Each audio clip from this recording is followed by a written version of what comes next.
What's up, monster fans?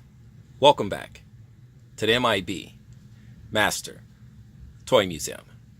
I'll be your curator today. Guys, we have another awesome Halloween special edition of our What If Contest of Champions, our monster versions.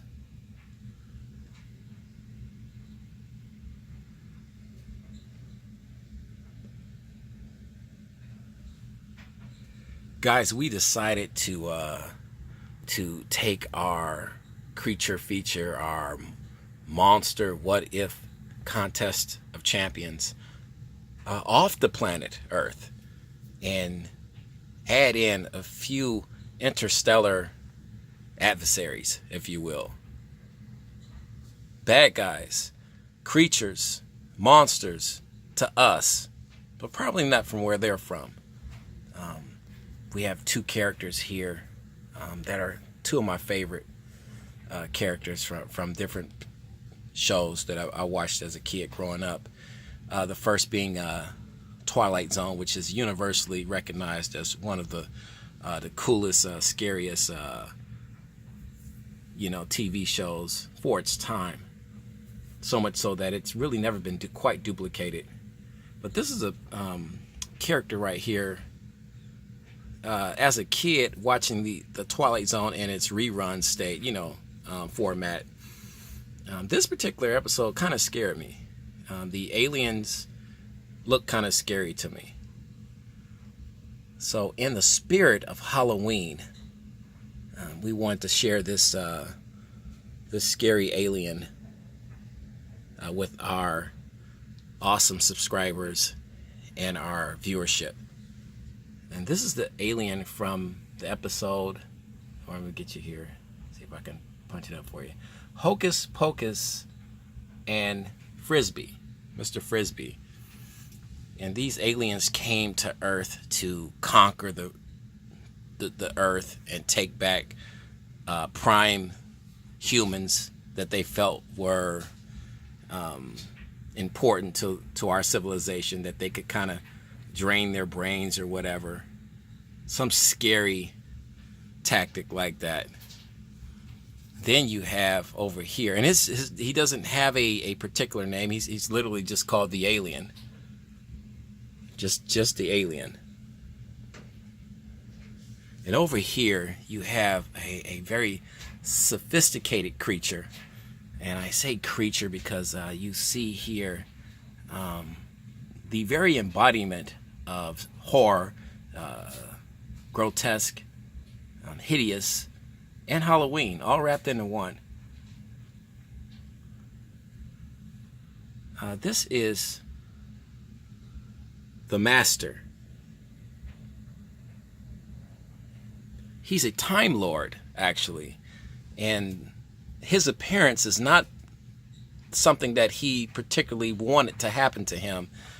He got caught in the regeneration process of what a Time Lord goes through. And there's you see Tom Baker there, the fourth Doctor. And something went horribly wrong. So the regeneration process never fully completed itself. And hence you have this grotesque, hideous form in front of you now that stands before you. As you can see, he has his Time Lord garb on.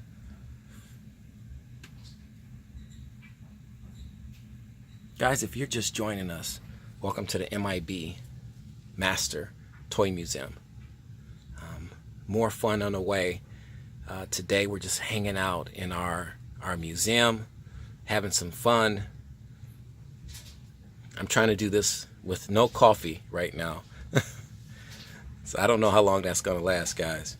But we have another Halloween special monster edition What If Contest of Champions. We have the alien versus the Master.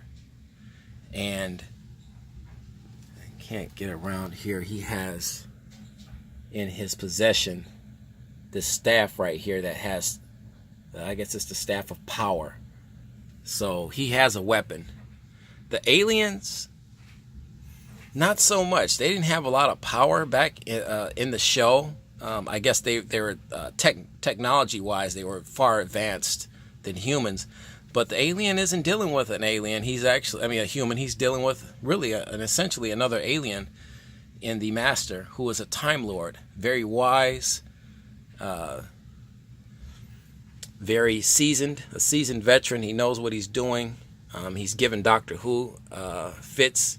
Let's bring these guys in. So you have two creatures that are very intelligent, know what they're doing, but they're hideous creatures in that regard. So you have two monsters, to us, I should say. But that's what we're going to regard these guys as. But they're very intelligent creatures. Who do you got?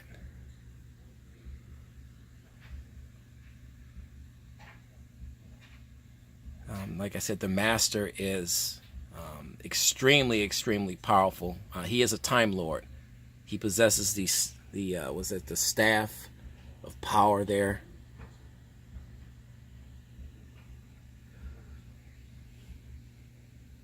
Both of these figures are beautiful. They were produced by Biff Bang Pow. And I want to say Dr. Mego had a hand in producing these figures as well. They're very, and they don't look like it, but they're very heavy. Very heavy. Beautifully done. Head sculpts on these figures are just absolutely gorgeous.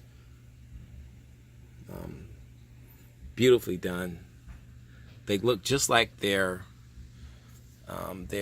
TV counterparts. And you're talking about 8-inch figures with this type of head sculpt. It's just fantastic.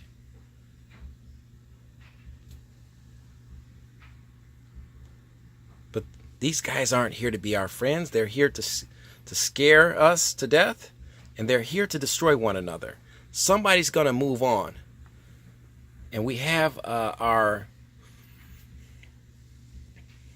big matchup coming up tomorrow with Bigfoot versus the Wolfman. The Wolfman did move on. He defeated the Mummy. So we just wanted to give you information on that. The Wolfman did defeat the Mummy. It was pretty much a massacre. Total domination by the Wolfman. The Mummy had a few votes in his favor, but not many.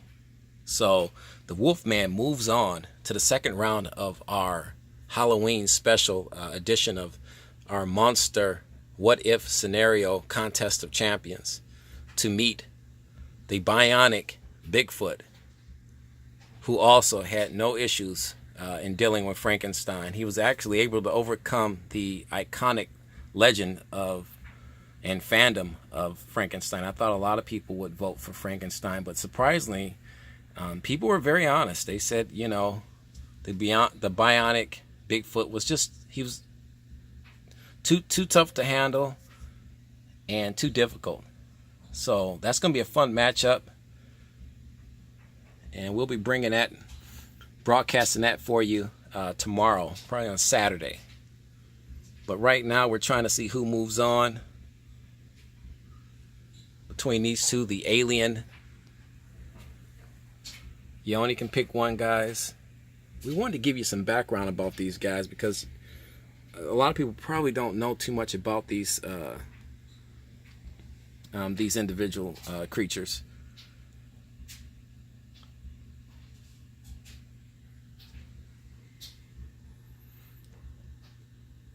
Two powerful creatures. They're both alien, from alien races.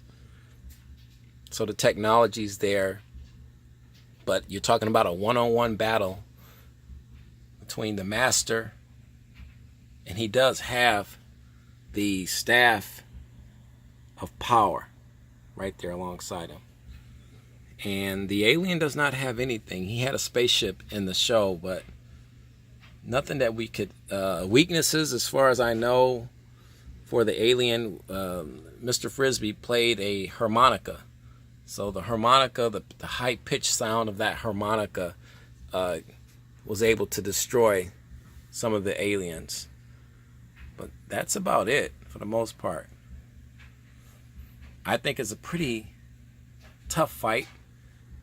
It looks like a 50-50 match. We don't know how intelligent. We know that the alien is extremely intelligent, but we don't know to what levels. So he might have something literally up his sleeve that he could overthrow the master,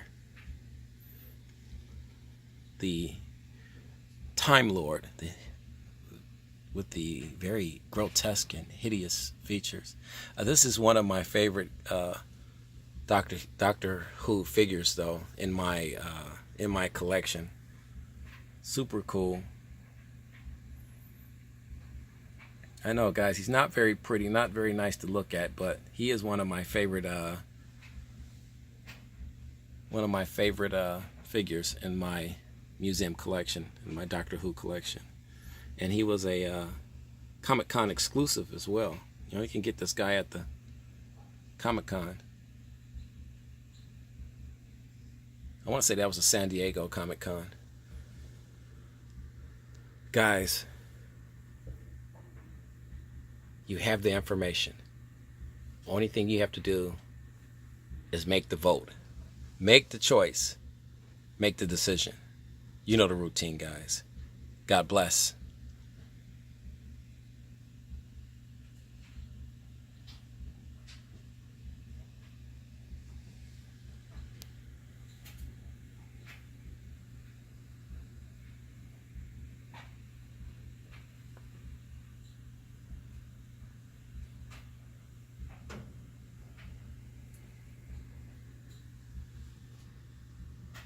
And keep collecting.